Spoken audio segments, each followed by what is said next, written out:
781년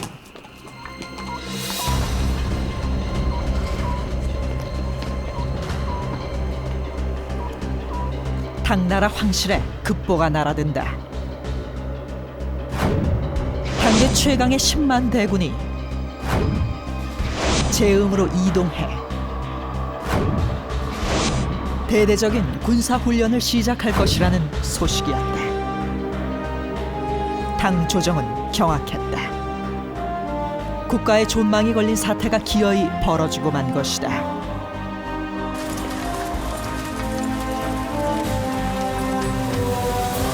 (10만) 대군의 직결지는 제음벌판. 갑작스런 병력 이동이었다. 행렬의 끝은 보이지 않았다. 제음벌판. 이곳은 당의 동쪽 수도인 낙양까지 단 며칠 만에 도착할 수 있는 거리였다. 10만 대군이 노리는 것은 당 조정. 이들을 이끌며 황제의 목에 칼을 겨누고 있는 사람은 바로 고구려 유민 이정기였다.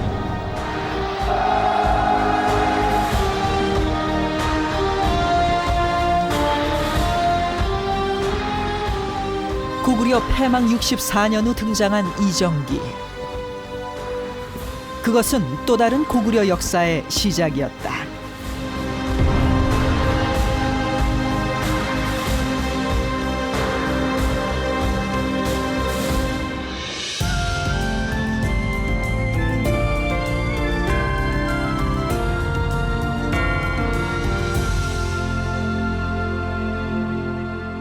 우리 역사에선 만나볼 수 없었던 낯선 이름 이정기. 지금 국내에 전하고 있는 이정기에 관한 기록은 최남선의 국민조선 역사가 전부입니다. 일찍이 중국 대륙의 광대한 지역을 다스렸던 고구려 유민 이정기를 비록 우리 역사는 기억하고 있지 않지만 분명 중국 역사 속에는 고구려 유민 이정기와 그가 세웠던 왕국이 있습니다.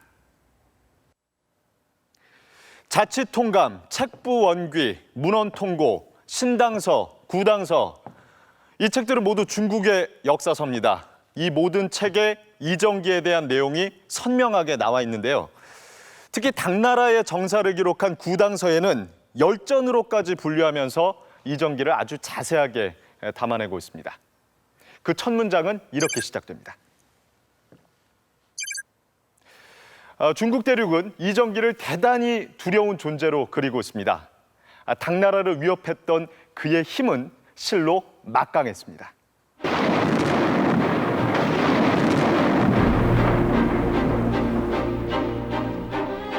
(776년) 당 황실은 고민에 휩싸였다. 이정기가 황제의 명령을 어겨가며 다시 영토 확장을 시작했기 때문이다. 이정기의 존재 앞에 당은 무력했다.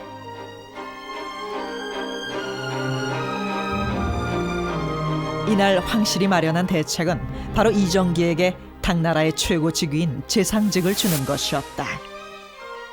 그동안 이정기가 받은 관직은 화려했다. 그가 당을 위협하면 할수록 황제는 더 높은 관직을 주었다. 그러나 이정기는 이미 당나라의 신하로 만족할 인물이 아니었다. 당나라로부터 이정기가 많은 관직을 받았는데도 그 당나라에 대해서 저항적인 자세가 불변했던 것은 이정기 자신이 고구려 유민이고 이정기 휘하를 따르는 많은 사람들이 고구려 유민이었기 때문에 그 정체성과 관련돼서 고구려인으로서의 당과 대항했던 그런 측면이 매우 강했다고 봅니다.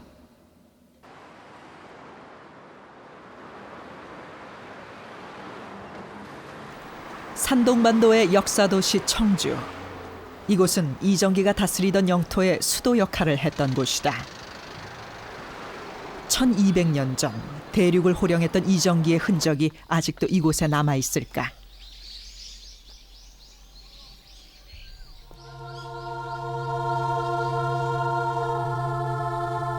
쇠락한 도시의 한복판에 오래된 성 하나가 나왔다. 청주성.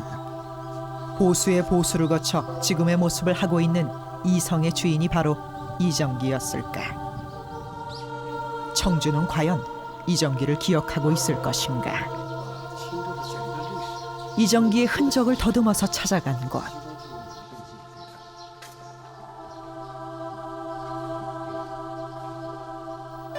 박물관이 간직한 당나라 유물들은 몇 점 되지 않았다. 이것들로 이정기의 흔적을 유추할 수는 없었다.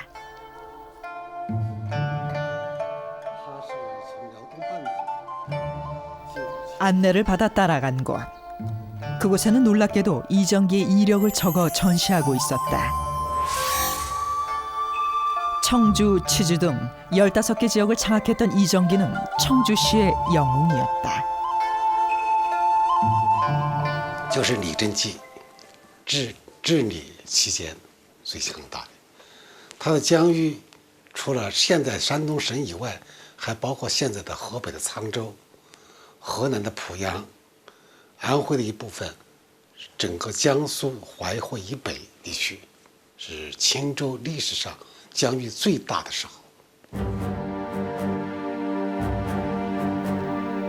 성 주변에 남아있는 연못은 바로 해자의 흔적이었다.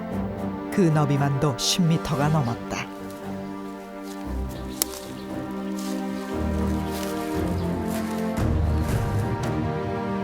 명목상 당의 신하였던 이정기. 하지만 그는 이곳 청주를 중심으로 산동반도 전역을 다스렸던 독립왕국의 제왕이었다. 당의 역사서는 이정기를 이렇게 전한다. 이정기는 자신의 뜻대로 문무백관을 임명했고 자체적인 법률을 집행했으며 거둔 세금은 한 푼도 조정에 바치지 않았다.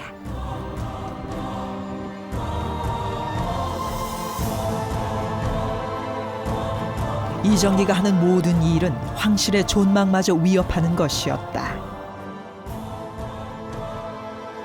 这样逐渐的藩镇成了一个名义上属于唐王朝管辖，而实际上地方治理的这么一个军政集团。但是经过唐王朝动员所有的军队把它打灭以后，最强大的那么就是说，侯锡宜和李正基建立的自清镇，这是号称当时的唐朝第一大镇。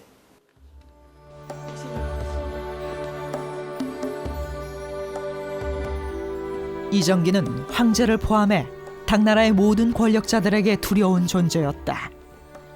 위박 지역의 철도사였던 전승사라는 인물은 한때 이정기에게 대항했다. 그러나 전승사의 군대는 이정기의 파죽지세에 놀라 곧바로 항복의 뜻을 표한다. 전승사는 이정기의 사신에게 자신이 가지고 있는 모든 군사와 재물은 이정기의 것이고 자신이 곧 이정기의 신하임을 밝힌다. 그리고 이정기의 초상화를 걸어놓고 향을 피운다.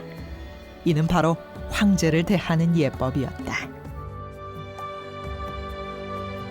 然后呢，就说如果你需要多少钱，需要多少宝物，那么我把我本镇的都送给你，请你不要再派军队进入我的领土，因为确实李正基的军队比他的军队更有作战力。他之所以这样，是表示个屈服的一个表示，倒并不是崇拜，因为他实在太害怕李正基的军队，对他的使团就和也非常的尊重，根本不敢得罪李正基派出的使者。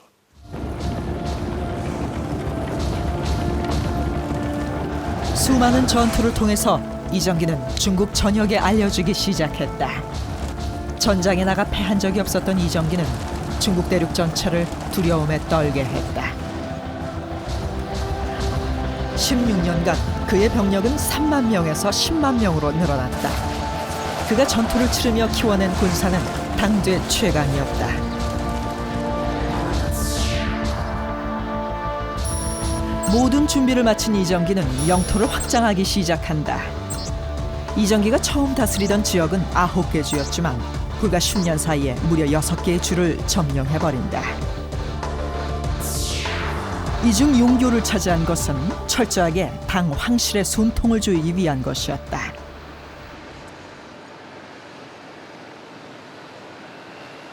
지금은 숙주라고 불리는 용교. 중국의 남부 지역에서 북부로 올라가는 길목에 위치한 숙주는 남부의 식량과 물산이 집결하던 운하의 도시였다. 장안과 낙양에 필요한 물자들은 반드시 이 운하를 통해 운송해야 했다. 그러나 1200년 전의 운하는 토사의 유입으로 현재 사라져버렸다. 이제는 용교라는 옛 이름만이 이 도시의 건물에 남아있다. 당시의 용교는 당 조정의 입장에서는 마지막까지 보호해야 할 생명줄이었다. 通过这个运河，唐王朝要把所有的南方的物资、粮草、布匹运到那个首都去，这条运河就类似今天的铁路大动脉，就是主要的生命线。一旦卡断的话，那么整个首都的供应都将会中断。在这时候，所以是唐王朝集中了所有的力量来保护这个运河。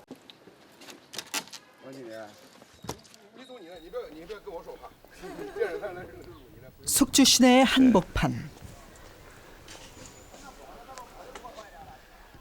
现在就是我们这个叫荣上甲。 이곳에서는 이미 1000년 전에 땅에 묻힌 거대한 운하의 흔적을 발굴 중이다. 당 송시대에 쓰였던 배의 파편들과 유물들이 쏟아져 나오고 있다. 당시 운하의 깊이는 10m, 너비는 45m에 달했고 낙양까지 수송 길이만 해도 600km에 달하는 대운하였다. 운하의 중간 선착장이었던 이곳에서 가장 많이 출토되는 유물은 바로 배를 정박시켰던 돌덩어리들이다. 大概有几十个，就这一片是出现。它因为它有500年的历史，中间像这些船，这个就我们叫什么呢？叫它锚石，像这样的话。 它这中间过去这个绳时间长了磨断了，它就掉下去了，你就捞不起来了。这样就是在运河里面留大量的这些东西，因为这个人就这一小块地方发现几十个，说明我们这个船运输量太大。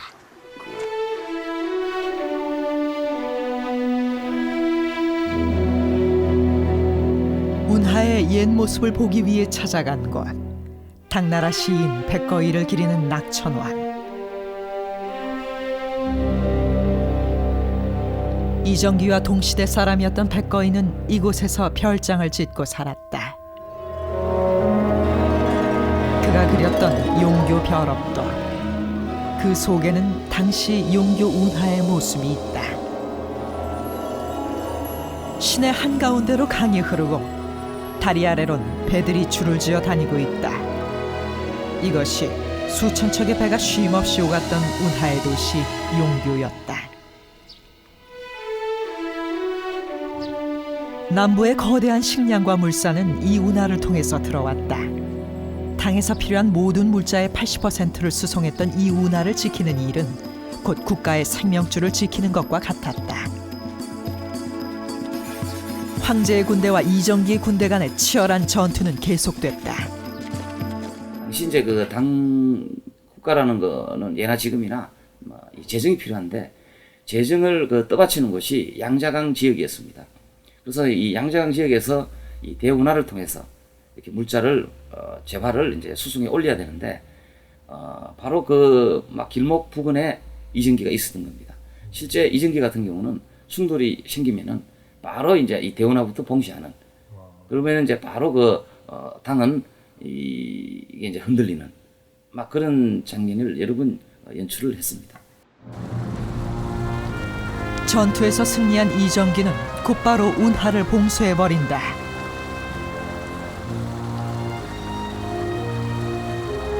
낙양과 장안은 일대 혼란에 빠진다.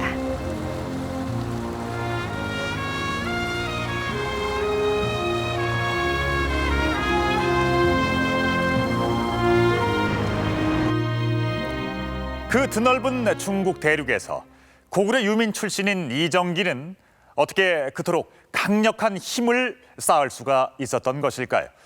게다가 이정기는 당시 공식적으로 당나라의 신하였습니다.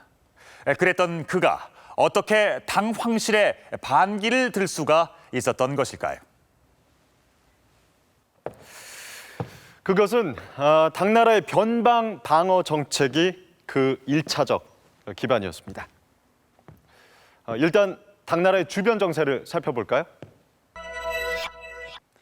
당나라 주위로 이 당시 강력했던 이 돌궐과 티베트, 발해 등이 포진해 있습니다. 당나라는 변방의 수비를 절도사들에게 맡겼는데요. 이정기도 이들 절도사 중 한 사람이었습니다. 절도사, 지금으로 치면 이 도지사에 해당하는 직책인데 특히 군사적인 목적으로 형성된 절도사 세력을 번진이라고 불렀습니다. 이정기는 그 군사력을 바탕으로 당 조정에 대항하며 이 사실상의 독립왕국을 세웠던 것이죠. 강병 10만이 동방에 운거해서 주위의 번진을 두려움에 떨게 했다. 이처럼 이정기는 당 조정에 맞설 만큼 또 주변의 절도사들이 두려움에 떨 만큼 가장 강했노라고 중국 역사는 전하고 있습니다. 헌데 고구려 유민 출신인 이정기는 어떻게 이처럼 막강한 영향력을 발휘하는 절도사가 될 수 있었을까요? 중국 조양시. 옛 지명으로 영주라 불렸던 이곳은 바로 이정기가 태어난 고향이다. 당나라 시대 영주는 고구려 유민들이 집단적으로 끌려왔던 곳이다. 고구려가 패망한 지 64년 후에 이정기는 고구려 유민의 후손으로 이곳에서 태어난 것이다. 668년 당나라의 대대적인 공격으로 멸망한 대제국 고구려. 패망한 나라의 백성들은 비참한 삶을 살아야 했다. 고구려의 재건을 두려워한 당나라는 20만 명에 달하는 고구려 유민들을 중국으로 끌고 갔다. 그때 중국으로 끌려온 유민들이 반드시 거쳐가는 곳, 그곳이 바로 영주, 지금의 조양시였다. 중국인의 노예로 대부분 비참한 삶을 살아야 했던 고구려 유민들이 신분을 상승시키는 유일한 길은 바로 군인이 되는 것이었다. 영주는 당나라의 동북지역 군사 요충지로 45m에 달하는 조양폭탑은 중국 왕조가 이 지역을 얼마나 중요시했는지를 알게 한다. 유능한 군인들을 필요로 했던 영주 지역에서 많은 수의 고구려 유민들은 군인의 길을 택한다. 고구려 유민들 같은 경우는 특히 이 군사적인 능력이 사실 탁월하니까 여러 가지로 활용 가치가 있고요. 또 당의 기본적인 정책 자체가 사실은 굉장히 대국적인 측면을 보이고 있어요. 당 자체가 역시 다민족 국가인데 그 한족 중심의 폐쇄적인 그런 정치 운영을 하는 것이 아니라 능력 있는 사람 같은 경우에는 발탁을 해서 상당히 활동을 많이 하게 해주는 그런 측면이 있죠. 이정기도 이 지역을 지키는 군인의 길을 택한다. 뛰어난 군사적 재능을 보유한 고구려 유민들과 이정기는 두각을 나타내기 시작한다. 특히 영주 지역에서 대대적인 반란이 일어나자 황제의 편에서 반란을 진압하는 이정기의 활약은 절정에 달한다.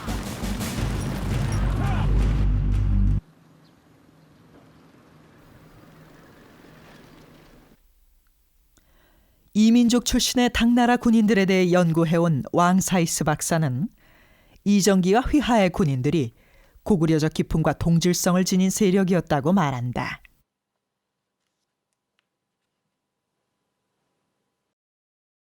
高丽人最少要占1/3以上。为什么这么来判断呢？就是它的主要的将领的构成，高丽人比较多，因此它就是可能是能够占到1/3，或许再多一点。这是我个人的估计，历史上没有确切的这么记载。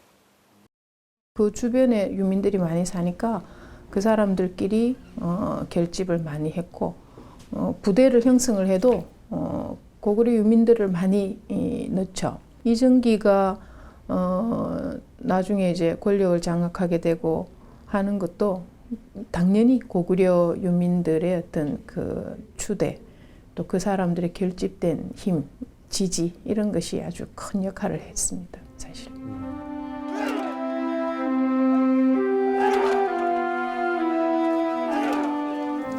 이정기는 군인으로서 초고속 승진을 한다.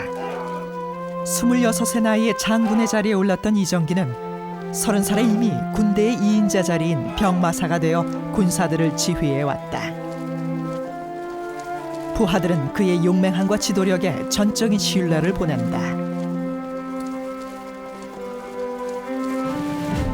이정기의 인기에 두려움을 느꼈던 사람은 바로 당시 1인자였던 절도사였다.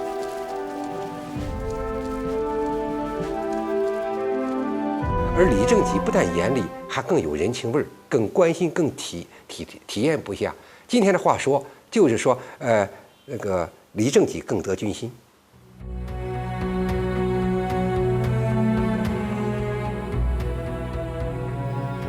절도사는 이정기에게 반역죄의 누명을 씌워 직위를 해제시키고 옥에 가둔다.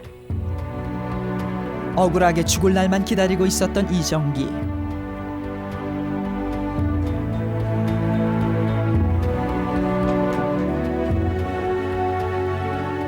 그런데 예상치 못한 반전이 일어난다. 이정기를 믿고 따르는 군사들이 쿠데타를 일으켜 절도사를 몰아내고 이정기를 옥에서 구해낸 것이다.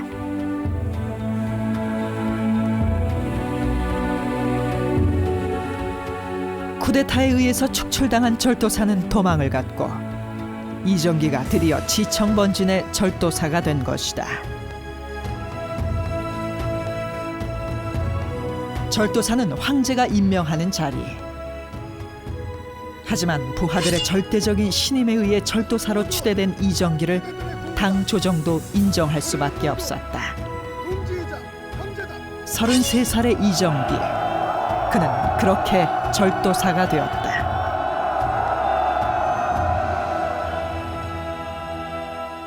권력을 갖다 쟁취하기 위해서 측근들에 의해서 한두 사람이 그 최고 권력자를 갖다가 시해했던 경우는 있습니다. 그러나 이정기 같이 그 많은 부대들이 원들이 이정기가 감옥에 갇혀 있는 상황 하에서 이정기를 구출하기 위해서 쿠데타를 일으켰던 것은 절도사 케이스에서는 유일무이하다라고 봅니다. 절도사가 되기 4년 전 반란군에 끊임없이 맞서 싸우던 이정기는 2만 군사를 이끌고 산동반도로 건너왔다. 당시 2만의 군사는 혹한의 겨울바다를 건너 등주에 도착했다고 한다. 기후가 좋고 물자 생산이 풍부했던 당시의 산동반도는 이정기와 그의 군대가 새롭게 기반을 잡을 수 있는 적절한 장소였던 것이다. 이정기는 당 황실의 반기를 든 반란군의 근거지 청주성을 함락시키고 청주를 비롯한 9개 지역을 단숨에 장악한다. 산동반도에 도착한 지 4년 만의 일이었다. 이렇게 빠르게 산동반도의 중심지를 장악할 수 있었던 힘은 무엇일까? 그의 군대를 대륙에서는 유격군이라 불렀다. 빠른 기동성을 지닌 전광석화 같은 속도 때문이었다. 的部队是以骑兵为主，具有很大的机动性。今天的话就是全摩托化部队，它的机动性比较强，作战力比较多。或许这个意义上把它叫做游兵。 말을 잘 타고 활쏘기를 즐겨 했던 고구려인의 군사적 기풍은 이정기의 군대에도 그대로 이어졌다. 고선지, 장보고 등 당나라에서 뛰어난 장수로 활약한 고구려 출신의 군인들은 여러 명이다. 하지만 이정기가 당나라의 역사에서 차지하는 위치는 이들과는 다르다. 해외로 진출해가지고 이름을 날린 사람들은 적지 않았습니다만은 대개의 경우는 관료로서 활동을 한다든지 또 장군으로서 이렇게 활동을 한다든지 아니면은 장보고 같은 경우만 해도 변방이죠. 이렇게 중앙에서 본다면요. 이런 데 비해서 이정기는 당의 그 중심부에서 황제하고도 맞설 수 있는 그런 실질적인 힘을 지녔던 인물입니다. 어떤 시대건 어떤 민족이건 사람들은 평화로운 세상을 꿈꿉니다. 경제적으로 안정되고 전쟁의 소용돌이에 휘말리지 않기를 바랍니다. 더불어서 자신들의 지도자가 진정으로 백성들을 위하는 정치를 하길 원하죠. 그런데 수없이 많은 전쟁을 치러내야 했던 이정기는 과연 이런 백성들의 바람을 채워줄 수가 있었을까요? 그의 군대는 강력했지만 한 나라를 안정적으로 유지하는 데는 강한 군사력만으론 부족한 법이죠. 그는 이 난국을 어떻게 극복해냈을까요?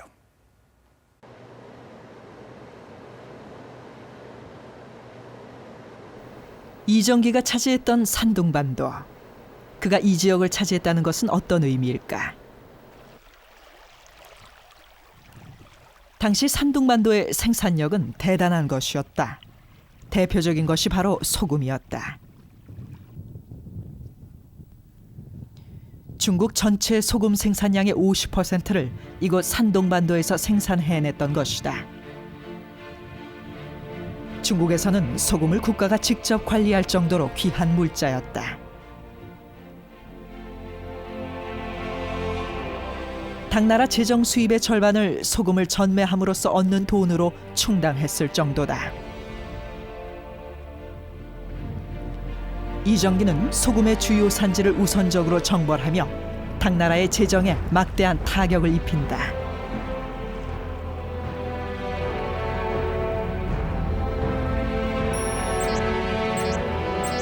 산둥반도의 소금 산지는 모두 이정기에게 넘어왔다.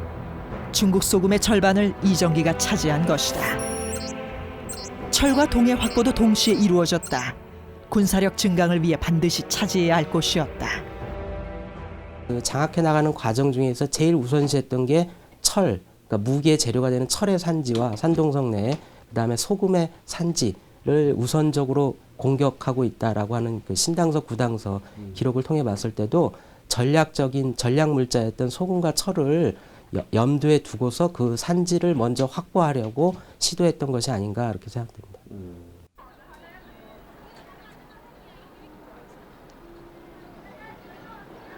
산둥반도가 안겨준 이점은 풍부한 물자뿐만이 아니었다. 이정기가 차지했던 등주 지역은 그 지리적인 여건상 오래전부터 동아시아 무역과 외교의 장이었다. 발해와 통일신라, 심지어 일본의 외교 사신과 무역 상인들이 반드시 거쳐야 하는 곳이 바로 이곳 등주였다.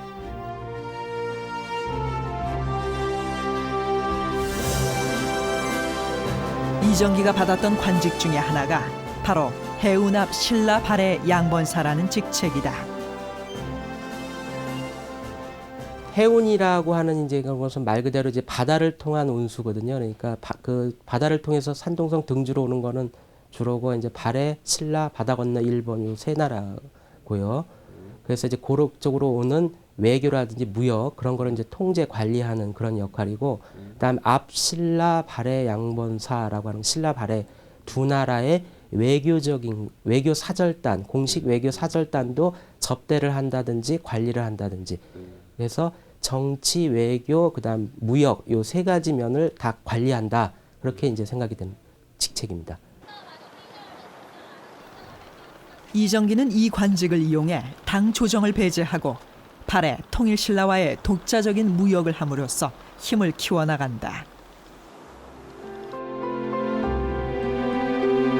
특히 이정기에게 막대한 이득을 안겨준 것은 발해와의 독점적인 무역이었다.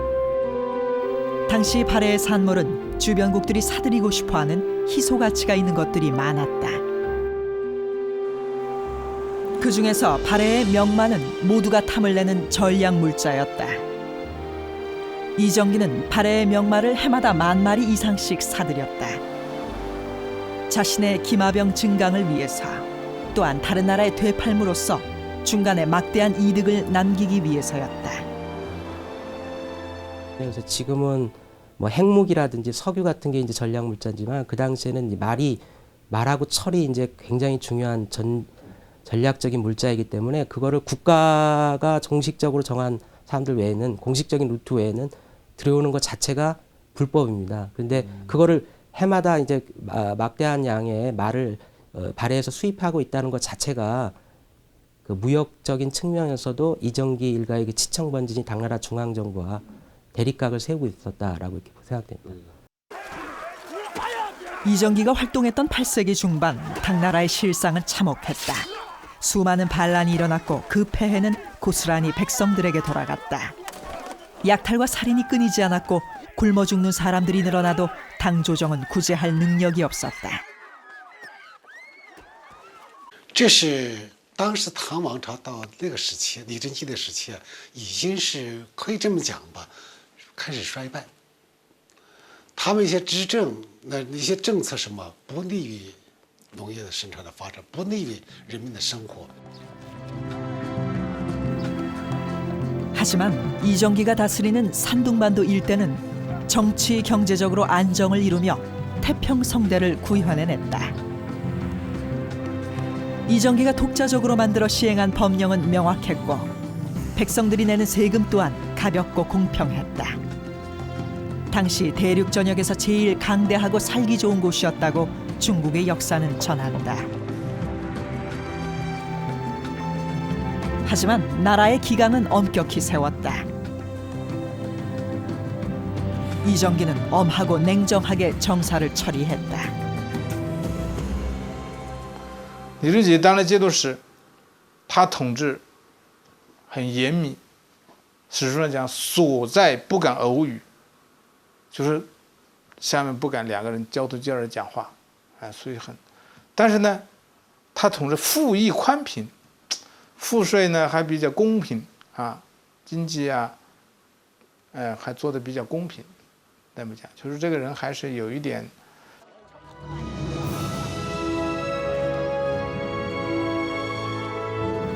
전 대륙이 전쟁의 소용돌이에 있을 때도 이정기의 백성들은 평안했다. 탄탄한 재정과 막강한 국방, 그리고 안정된 통치를 이끌었던 이정기. 이정기는 군주의 조건을 알고 있었다. 让老百姓第一显富，第二安居乐业，为了老百姓那个尽量开垦荒地。 来增加农民的耕种地域，另外在尽量保持一个和平安定的环境，让农民能够安安静静的、安心的来从事农业生产，来这样，我觉得也是安抚民心的一个很重要内容。 뛰어난 경제력과 군사력을 바탕으로 그가 다스렸던 지역은 평화로웠습니다. 그토록 혼란스러웠던 시대의 태평성대를 이루어내다.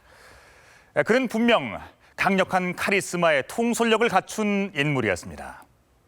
실제로 그의 신하들은 그의 면전에서 우스갯소리조차 함부로 할 수가 없었다고 합니다.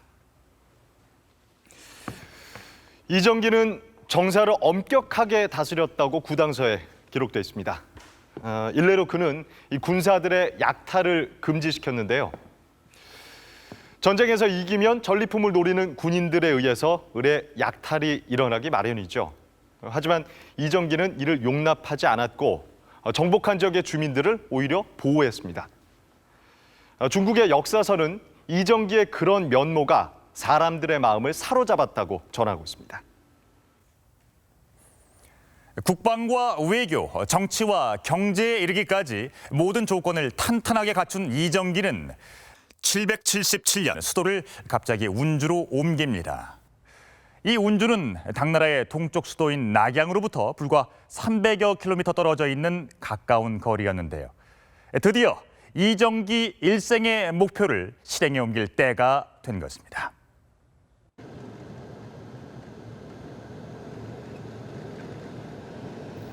이정기 왕국의 두 번째 수도 운주.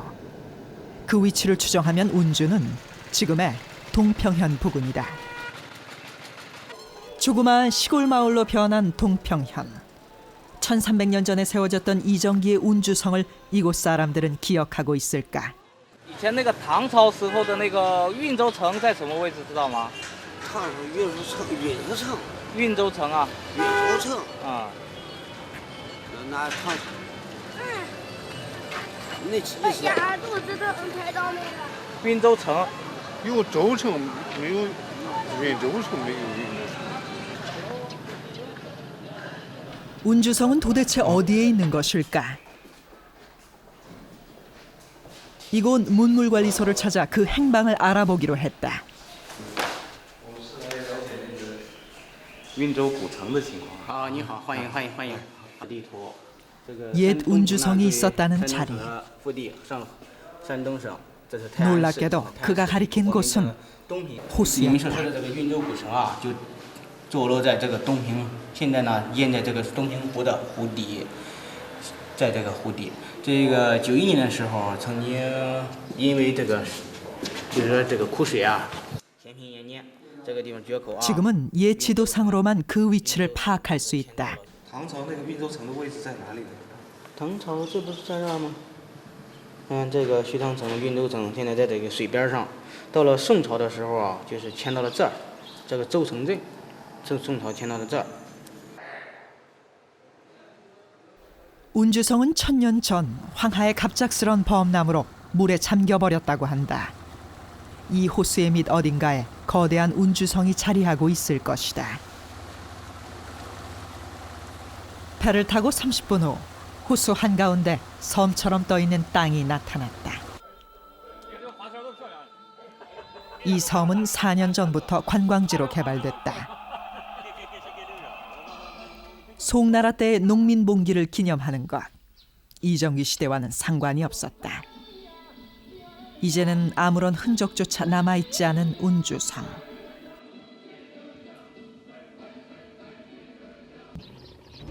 이 호수 어딘가에 잠겨있을 운주성에서 이정기가 꿈꿨던 목표는 바로 당황실이었다. 이정기가 청주성에서 운주성으로 수도를 옮긴 것은 777년. 이곳은 당나라의 수도인 장안과 낙양으로 바짝 다가간 위치다.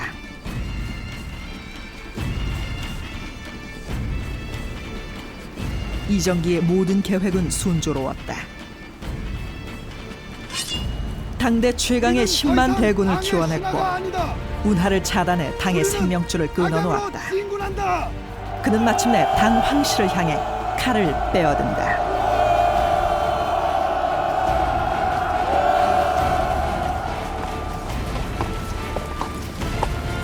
(781년) 제음벌판. 이곳은 당 황실의 군사력이 미치는 마지막 경계선. 그 최일선에 이정기는 10만 군사를 집결시킨다.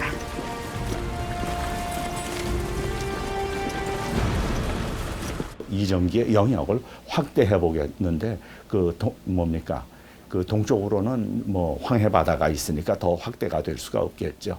그래서 서쪽으로는 낙양이나 그 서안이 있죠. 이제 그러한 지역으로 진출하겠다라고 하는 의도를 갖고 운주로 옮겼다라고 보면 되겠죠. 그래 이정기가 운주로 도읍지를 옮기고 나서 당 조정에선 경악합니다. 이미 겨냥하는 곳이 당나라라고 하는 것을 당 조정이 읽었기 때문이다라고 볼 수 있죠. 당 황실은 진퇴양난에 빠진다. 수많은 논의 끝에 황제는 이례적인 결정을 내린다. 변방의 오랑캐를 지키던 군사 9만 2천 명을 황급히 빼돌려 제음벌판 근처에 전진 배치한 것이다.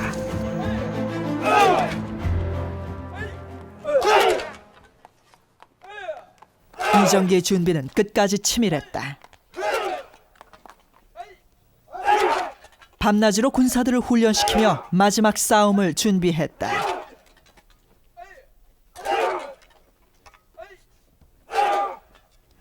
당대 최강의 10만 군대가 노리는 것이 당 황실이라는 것이 천하에 알려지자 중국 대륙 전체가 두려움에 떨기 시작했다.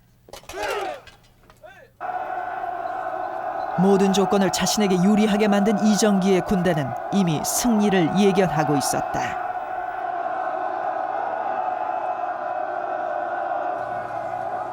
운하를 갖다가 이정기가 장악하고 있었고 또 이정기가 운주에다 낙양 가까이 그 진을 치고 있는 그런 상황이었기 때문에 당나라의 그저 군사적인 상황을 갖다 이정기가 읽고 있었다라고 이야기가 될 수 있었겠죠.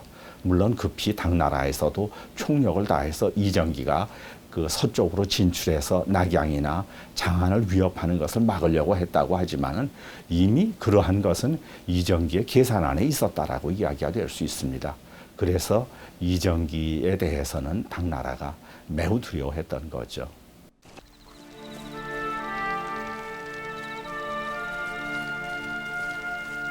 그런데 군사훈련이 막바지에 이를 무렵 아무도 예상하지 못한 일이 벌어지고 만다.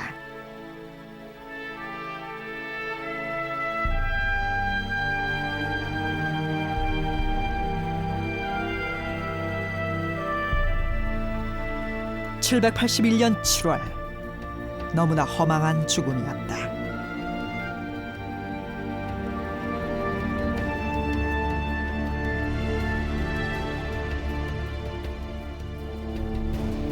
대륙의 심장부를 향해 나아가던 마지막 지점에서 안타까운 죽음을 당한 것이다.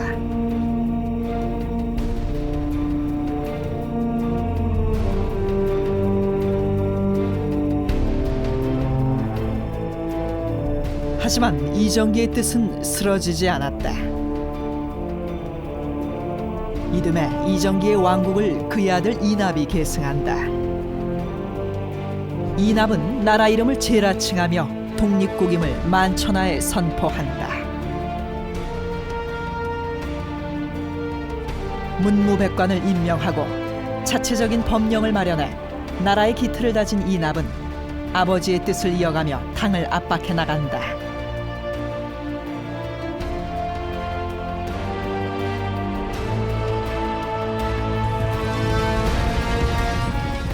(40년) 가까이 당을 위협하며 치열한 접전을 벌여왔던 제나라는 그러나 819년 내부 반란에 의해 멸망하고 만다. 그동안 제나라는 이정기 아들 이납부터 손자대인 이사도까지 3대가 이어왔다. 이정기가 치청왕국을 세운 지 만 55년 만에 고구려를 계승했던 독립왕국이 멸망한 것이다.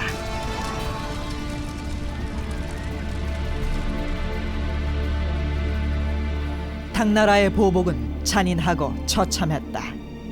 1200명의 제나라 군사를 학살했다.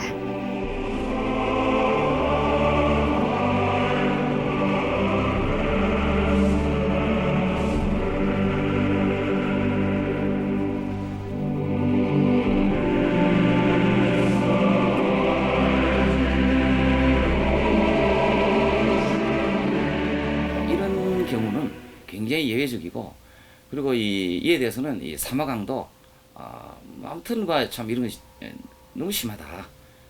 막 이런 얘기를 합니다만은 이제 결국 아까 이제 말씀드린 것처럼 결국 어떤 면에서 이런 것은 제2의 이정기의 출현을 그만큼 두려워했다. 라는 것을 나타낸다. 이렇게 말씀드리겠습니다.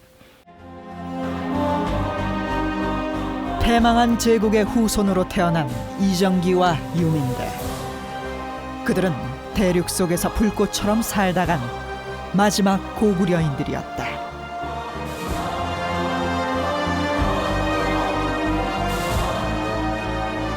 이정기와 그의 일가가 세운 왕국을 55년 만에 멸망시킨 당나라의 보복은 그야말로 참혹한 것이었습니다. 당 조정은 이들을 고구려인들이라며 비난했는데요.